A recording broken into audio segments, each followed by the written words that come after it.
اشہد ان لا الہ الا اللہ وحدہ وحدہ لا شریک لہ واشہد ان محمدا عبدہ ورسولہ اللہم صلی علی سیدنا و مولانا محمد وعلی آل سیدنا و مولانا محمد وبارک وسلم۔ میلاد مصطفیٰ صلی اللہ علیہ وآلہ وسلم سے پیغام مصطفیٰ صلی اللہ علیہ وآلہ وسلم تک تیسرا اور چوتھا پارہ۔ تیسرے پارے کا آغاز بڑے خوبصورت انداز میں اللہ سبحانہ وتعالیٰ نے فرمایا، جس میں اپنے محبوب مکرم صلی اللہ علیہ وآلہ وسلم کی شان کو بڑا ہی ایک حسین اور جمیل پیرایا عطا فرمایا۔ فرمایا تلک الرسل فضلنا بعضهم علی بعض، تلک الرسل فضلنا بعضهم علی بعض منہم من کلم اللہ ورفع بعضهم درجات۔ یہ رسول ہیں جن میں سے بعض کو بعض پر ہم نے فضیلت عطا کی ہے۔ تلک الرسل فضلنا بعضهم علی بعض، یہ رسول ہیں جنہیں بعض میں سے بعض کو ہم نے فضیلت عطا کی، یعنی بعض کو بعض پر فضیلت عطا کی۔ اچھا، یہاں بڑا دلچسپ نکتہ ہے کہ قرآن مجید نے کہا لا نفرق بین احد من الرسل، ان رسولوں میں فرق نہ کیجیے، تو کہیں ان آیات میں کنٹراڈکشن ہے؟ جواب ہے نہیں۔ پیغمبر ہونے کی حیثیت سے آدم علیہ السلام سے لے کر سید عالم محمد مصطفیٰ صلی اللہ علیہ وآلہ وسلم، نبی خاتم صلی اللہ علیہ وآلہ وسلم تک، آدم علیہ السلام سے لے کر آخری نبی سیدنا محمد رسول اللہ صلی اللہ علیہ وآلہ وسلم تک اللہ کی طرف سے یہ پیغمبر ہیں، ان پر ایمان لانے میں کوئی فرق نہیں ہے۔ لا نفرق بین احد من الرسل، ہاں جب اللہ نے فضیلتیں دیں تو بعض کو بعض پر افضل کیا، بعض کو بعض پر فضیلت عطا کی۔ اب یہ دوسرے اینگل سے یہاں بات ہو رہی ہے، یعنی جب ایمان لانا ہے تو سب پر، ان میں کوئی فرق نہیں کرنا، لا نفرق بین احد من الرسل۔ اور جب مقامات اور مراتب اور درجات اللہ دکھاتا ہے تو پھر یوں دکھاتا ہے، اللہ فرماتا تلک الرسل فضلنا بعضهم علی بعض، یہ رسول ہیں جن میں سے ہم نے بعض کو بعض پر فضیلت دی ہے۔ ہاں، کوئی وہ جس سے اللہ نے کلام کیا، اور کوئی وہ جسے اللہ نے سب پر، تمام درجات پر فضیلت عطا کی، محمد مصطفیٰ صلی اللہ علیہ وسلم۔ سیدنا موسیٰ علیہ السلام کی طرف اشارہ کیا، وہ ہم سے ہم کلام ہوئے، کلیم اللہ ہو گئے، تو وہاں صرف کلام کی بات ہوئی۔ اور ایک وہ بھی ہے کہ جس نے دیدار کیا ہے ہمارا، ہمارے آمنے سامنے بیٹھا ہے، ہم کلام بھی ہوا ہے اور اس نے دیدار بھی کیا ہے، تو آقا علیہ السلام کی طرف اشارہ فرمایا۔ پھر حضور ختمی مرتبت صلی اللہ علیہ وآلہ وسلم کی اتباع کو مرکز اور محور بنا دیا۔ فرمایا قل ان کنتم تحبون اللہ فاتبعونی یحببکم اللہ۔ حبیب ان سے فرما دیجئے، صلی اللہ علیہ وآلہ وسلم ان سے فرما دیجئے، اگر تم اللہ سے محبت کرنا چاہتے ہو پس میری اتباع کرو، یحببکم اللہ، اللہ تم سے محبت کرے گا۔ تو وہ دعویٰ کیا کر رہے ہیں؟ کلیم ان کا تھا اللہ سے محبت کرنے کا، اللہ نے انہیں در مصطفیٰ پہ بھیجا، میرے محبوب کی بارگاہ میں جاؤ نا، ان کے نقوش پا ڈھونڈو نا، ان کی اتباع کرو نا، تو تمہارا کام ہے مصطفیٰ علیہ السلام کی اتباع کرنا۔ بس تم ادھر میرے آقا کو تکتے رہنا، آقا کے نقوش ڈھونڈتے رہنا، حضور کی اتباع کرتے رہنا، آقا کی سیرت کو اپناتے رہنا، ہوگا کیا؟ یحببکم اللہ۔ جب تم حضور علیہ السلام کو کاپی کر رہے ہوگے نا تو پھر اللہ کو تم پہ پیار آ جائے گا، یحببکم اللہ، اب تم اللہ کے محبوب بن جاؤ گے۔ پھر اللہ کیا کریں گے؟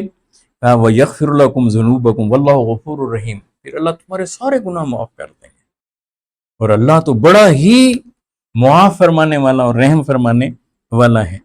پھر میرے حبیب علیہ الصلوۃ والسلام کی اطاعت کی دعوت دی، فرمایا قل اطیعوا اللہ والرسول، ابھی فرما دیجئے ان سے کہ اللہ اور اللہ کے رسول کی اطاعت کریں، اور ساتھ میں یہ کہا وَإِن تَوَلُّوا فَإِنَّ اللَّهَ لَا يُحِبُّ الْكَافِرِينَ، اور جس نے روگردانی کی، جس نے منہ پھیرا جس نے پشت دکھائی، جس نے پیٹھ کی اللہ اور اللہ کے حبیب علیہ الصلوۃ والسلام، تو اللہ نے کہا کہ اللہ کافروں کو پسند نہیں کرتا، گویا کہ پیٹھ پھیرنے والے کو کافر قرار دے دیا، اگنور کرنے والا، پشت کرنے والا، چونکہ یہ بے ادبی کے زمرے میں آتا ہے نا، اور میں اللہ کافروں سے محبت نہیں کرتا۔ اور پھر اپنے حبیب علیہ الصلوۃ والسلام کے حوالے سے کہا کہ میرے محبوب یہ آپ کی بارگاہ میں آتے ہیں تو آپ انہیں جو باتیں بتاتے ہیں، جو خبریں دیتے ہیں، وہ ہم آپ کو بتاتے ہیں نا، وہ تو پردہ غیب میں ہے، نہ انہوں نے فرشتوں کو دیکھا، نہ انہوں نے جنت کو دیکھا، نہ دوزخ کو دیکھا، حتیٰ کہ انہوں نے تو اللہ کو بھی نہیں دیکھا۔ تو جو ہم آپ کو بتا رہے ہیں، آپ اسی غیب سے پردہ ہی تو سرکاتے ہیں۔ قرآن کے خوبصورت بول دیکھیں، ذالک من انباء الغیب نوحیہ الیک، یہ غیب ہی کی خبریں ہیں میرے حبیب صلی اللہ علیہ وآلہ وسلم، جو ہم آپ پر وحی کرتے ہیں۔ اس سے پہلے نہ آپ وہاں موجود تھے، نہ آپ کو اس کے بارے میں نالج تھا، مگر آپ کو نالج کس نے دیا؟ آپ کو یہ نیوز کس نے عطا کی؟ یہ خبریں آپ تک کہاں سے آئیں؟ اللہ سبحانہ و تعالیٰ کی طرف سے۔ اور پھر اس کے بعد سید عالم صلی اللہ علیہ وآلہ وسلم کو بھیجے جانے کو اللہ سبحانہ و تعالیٰ نے احسان قرار دیا۔ یہ سورہ آل عمران آیت نمبر 164 فرمایا لقد من اللہ علی المؤمنین اذ بعث فیہم رسولا من انفسہم یتلو علیہم آیاتہ ویزکیہم ویعلمہم الکتاب والحکمہ وإن كانوا من قبل لفی ضلال مبین۔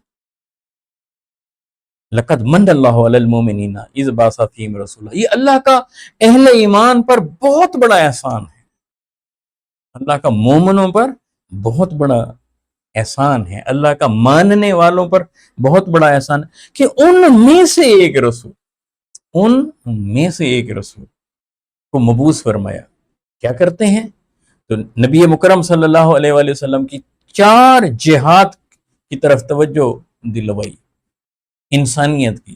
یتلو علیہم آیاتہ، فرسٹ آف آل آیات کی تلاوت کرتے ہیں، ویزکیہم، تزکیہ نفس فرماتے ہیں، سیکنڈ پہلے آیات کی تلاوت، پھر تزکیہ نفس، پہلے انہیں ریڈنگ پڑھ کر سنایا جا رہا ہے، پھر ان کے من کو صاف کیا جا رہا ہے، اندر سے صاف کیا جا رہا ہے، اجلا کیا جا رہا ہے۔ جب من اجلا ہو گیا تو فرمایا وَيُعَلِّمُهُمُ الْكِتَاب، پھر انہیں کتاب سکھاتے ہیں، اور پھر والحکمہ، اور انہیں وزڈم عطا کرتے ہیں، حکمت عطا کرتے ہیں، دانا بناتے ہیں۔ فرمایا وَإِن كَانُوا مِن قَبْلُ لَفِي ضَلَالٍ مُبِينٍ، اس سے پہلے تو یہ بڑی واضح گمراہی میں تھے۔ تو رسول اللہ صلی اللہ علیہ وآلہ وسلم کی آمد اور بعثت کے 4 بنیادی مقاصد یہاں بیان ہوئے، تلاوت قرآن، تزکیہ نفس، اور کتاب کی تعلیم یعنی قرآن مجید کی تعلیم، اور حکمت یعنی احادیث نبویہ اللہ صاحبیہ۔ تو ان کا یہاں پر بڑا خوبصورت انداز میں اللہ سبحانہ و تعالیٰ نے یہاں ذکر کیا، اور پھر حضور اکرم صلی اللہ علیہ وآلہ وسلم کی رحمت خاصہ کا ذکر کیا کہ آپ کے عظیم اخلاق، کہ حبیب آپ تو اتنے شاندار ہیں، اتنے زبردست ہیں۔ فرمایا فَبِمَا رَحْمَةٍ مِّنَ اللَّهِ لِنْتَ لَهُمْ وَلَوْ كُنْتَ فَظًّا غَلِيظَ الْقَلْبِ، اے میرے محبوب صلی اللہ علیہ وآلہ وسلم، اللہ کی یہ کیسی رحمت ہے کہ آپ ان کے لیے انتہائی نرم مزاج ہیں، آپ ان کے لیے انتہائی نرم مزاج ہیں۔ اگر آپ تند خو ہوتے یا سخت دل ہوتے تو یہ آپ کے ارد گرد سے چھٹ جاتے، دور چلے جاتے۔ تو گویا پروانہ وار ان کا آپ کے ساتھ رہنا، آپ کے لیے جانوں کو قربان کرنا، دین کے لیے جان دے دینا، اسلام کے لیے سب کچھ وار دینا، یہ اس لیے ہے کہ میرے محبوب آپ بہت شاندار ہیں، آپ بڑے پیارے ہیں، آپ کا لہجہ کمال کا ہے، آپ کا اخلاق کمال کا ہے، آپ کے چہرے کی مسکراہٹ کمال کی ہے، آپ کے بول بڑے پیارے ہیں، آپ کی پرسنالٹی میں اتنی اٹریکشن ہے کہ یہ پروانوں کی مانند آپ کی طرف کھچے آتے ہیں۔ فَبِمَا رَحْمَةٍ مِّنَ اللَّهِ لِنْتَ لَهُمْ، تو یہاں یہ بات خاص طور پر اللہ سبحانہ و تعالیٰ نے یہاں پر ارشاد فرمائی ہے، اور پھر میرے حبیب علیہ الصلوۃ والسلام کا نام لے کر یوں بیان فرمایا، وما محمد الا رسول، اور محمد تو رسول ہیں صلی اللہ علیہ وآلہ وسلم، قد خلت من قبلہ رسل، ان سے پہلے بھی رسول ہو چکے، گزر چکے۔ اور پھر فرمایا کہ اگر وہ وفات پا جائیں یا شہید ہو جائیں تو کیا تم الٹے پاؤں پھر جاؤ گے؟ فرمایا کہ جو کوئی الٹے پاؤں پھرے گا تو اللہ سبحانہ و تعالیٰ کا کوئی نقصان نہیں کر سکتا۔